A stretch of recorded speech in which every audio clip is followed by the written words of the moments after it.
नमस्ते बच्चों, आज मैं आपकी हिंदी शिक्षिका अनीता इस वीडियो के माध्यम से एक बार फिर से उपस्थित हूँ। आज मैं हिंदी भाषा के व्याकरण से संबंधित एक नया शीर्षक जिसका नाम है शब्द, वह लेकर आई हूँ। सबसे पहले आपने व्याकरण में वर्ण सीखा, वर्ण के बाद इन्हीं वर्णों को जोड़कर हम शब्द बनाते हैं। तो शब्द के बारे में मैं आपको बताने वाली हूँ। चलिए, शब्द का निर्माण किससे होता है? वर्णों से। तो यहाँ वर्ण आपस में जुड़कर एक शब्द बना रहे हैं, कमल। कमल शब्द का निर्माण करने के लिए कितने वर्ण आपस में जुड़ रहे हैं? 1, 2, 3, 4, 5, 6 वर्ण आपस में जुड़ रहे हैं तो एक शब्द बन रहा है कमल। और कमल शब्द जो है वह सार्थक भी है और स्वतंत्र भी है। तो इसमें कौन कौन से वर्ण आए हैं देखते हैं। क हलंत जमा अ जमा म हलंत जमा अ जमा ल हलंत जमा अ मिलकर एक शब्द का निर्माण किए, वह शब्द है कमल। अब दूसरा लेंगे, यहाँ क हलंत जमा हर्षेई जमा त हलंत जमा आ जमा ब हलंत जमा अ, इतने सारे वर्ण मिलकर एक शब्द बनाए हैं किताब। इसमें भी कितने वर्ण आपस में जुड़े? 1, 2, 3, 4, 5, 6 शब्द आपस में जुड़े, 6 वर्ण आपस में जुड़े तो एक नया शब्द बना किताब। तो हम देख रहे हैं कि किस शब्दों का निर्माण किससे हो रहा है? वर्णों के जुड़ने से। तो इसकी परिभाषा इस प्रकार होगी, एक या एक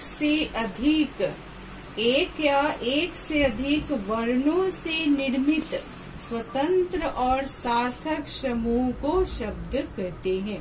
परिभाषा एक बार फिर से, एक या एक से अधिक वर्णों से निर्मित स्वतंत्र और सार्थक समूह को शब्द कहते हैं। अब देखेंगे बारी बारी से एक वर्ण से निर्मित शब्द कौन कौन है। तो एक वर्ण से निर्मित शब्द है हाँ, न, व। सकारात्मक जवाब देते हैं तो हाँ, न नकारात्मक है, व जिसका अर्थ होता है और। तो एक वर्ण से निर्मित शब्द हो गए हाँ, न, व। 2 वर्णों से निर्मित शब्द है घर, नल, जल आदि। 3 वर्णों से निर्मित शब्द है अक्षर, नमक, रमन आदि। अनेक वर्णों से निर्मित शब्द है राष्ट्र, विद्यार्थी, दिल्ली। आप जो भी शब्द ले सकते हो वो अनेक वर्णों में निर्मित शब्द कहलाएंगे। तो ये थे एक वर्ण से निर्मित शब्द, 2 वर्ण से निर्मित शब्द, 3 वर्णों से निर्मित शब्द और अनेक वर्णों से निर्मित शब्द। तो ये शब्द का निर्माण किनसे हो रहे हैं? वर्णों के जुड़ने से। और वर्ण भी जुटेंगे कैसे? सार्थक रूप में और स्वतंत्र रूप में। अब जानेंगे शब्द के भेद के बारे में। तो शब्द के भेद का बहुत सारा आधार है। शब्द के भेद बनावट के आधार पर है, उत्पत्ति के आधार पर है, प्रयोग के आधार पर है और अर्थ के आधार पर है। अभी मैं बनावट, उत्पत्ति, प्रयोग को छोड़कर आपको बताऊंगी अर्थ के आधार पर शब्द के भेद। तो बारी बारी से जानेंगे अर्थ के आधार पर। पहले इसके बारे में जान लें। तो चलते हैं अर्थ के आधार पर शब्द के भेद। इस प्रकार है, अर्थ के आधार पर शब्द के भेद। तो अर्थ के आधार पर शब्द के 6 भेद होते हैं।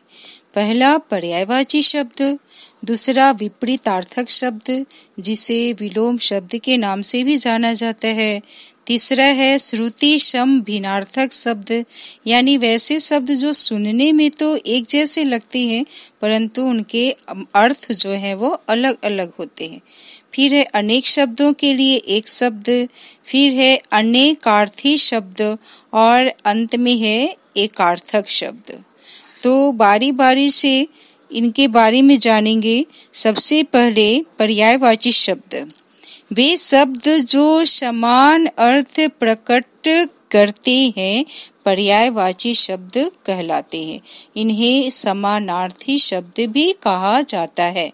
जैसे पृथ्वी, पृथ्वी का अन्य नाम भी है भू, भूमि, धरा इत्यादि। दूसरा है विपरीतार्थक शब्द, यानी वैसे शब्द विपरीत अर्थ प्रकट करने वाले शब्द को विपरीतार्थक शब्द कहते हैं। और इसे एक अन्य नाम विलोम भी कहा जाता है। विलोम शब्द का अर्थ होता है उल्टा।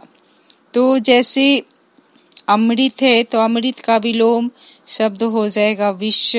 सम्मान है तो इसका विलोम हो जाएगा अपमान आदि। इसके बाद है श्रुति सम भिन्नार्थक शब्द। कुछ शब्द ऐसे होते हैं जो सुनने या पढ़ने में तो समान लगते हैं परंतु उनके अर्थ अलग होते हैं। इन शब्दों को श्रुति सम भिन्नार्थक शब्द कहते हैं। जैसे अनल का अर्थ होता है आग, अनल अनिल। अनल का अर्थ आग हुआ, अनिल का अर्थ वायु हुआ। बेल का अर्थ लता हुआ, बैल एक पशु का नाम है। इस तरह से ये श्रुति सम भिन्नार्थक शब्द जो सुनने में तो समान लगते हैं किंतु उनके अर्थ अलग अलग होते हैं।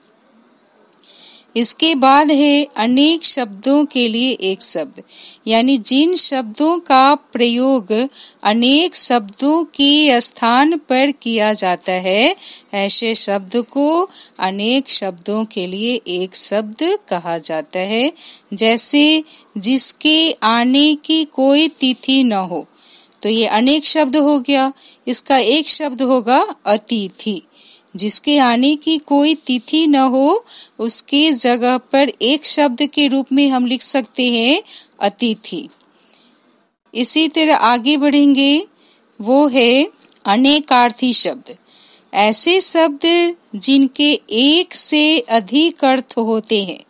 ऐसे शब्द जिनके एक से अधिक अर्थ होते हैं ऐसे शब्द अनेकार्थी शब्द कहलाते हैं। जैसे हार। हार शब्द कहने से इसका दो अर्थ होता है। एक हार जो गले में पहना जाता है और दूसरा हार यानी पराजय। तो हार शब्द जो एक ही है लेकिन इसके अर्थ भिन्न भिन्न है। एक हार जो गले में पहना जाता है और दूसरा हार यानी पराजय। अब आगे एकार्थक शब्द। एकार्थक शब्द ऐसे शब्द जो देखने में एक दूसरे के पर्यायवाची लगते हैं लेकिन उनके अर्थ में भिन्नता होती है। उनके अर्थ में भिन्नता होती है। जैसे अपराध और पाप। अपराध जो है वह सरकारी कानून तोड़ना वो कहलाता है अपराध, और पाप कहलाता है धार्मिक नियमों को तोड़ना। दोनों के अर्थ में भिन्नता है लेकिन ये एक दूसरे के समान लगते हैं, अपराध या पाप, लेकिन दोनों के अर्थ में भिन्न। अपराध का अर्थ हो जाता है सरकारी कानून तोड़ना और पाप का अर्थ हो जाता है धार्मिक नियमों को तोड़ना। यह था अर्थ के आधार पर शब्द के भेद। आप शब्द की परिभाषा को और उसके भेदों के नाम और उसकी परिभाषा उदाहरण के साथ अपने स्वच्छ पुस्तिका में लिख लेंगे और इसे याद कर लेंगे। अब मैं आपसे विदा लेती हूँ। धन्यवाद।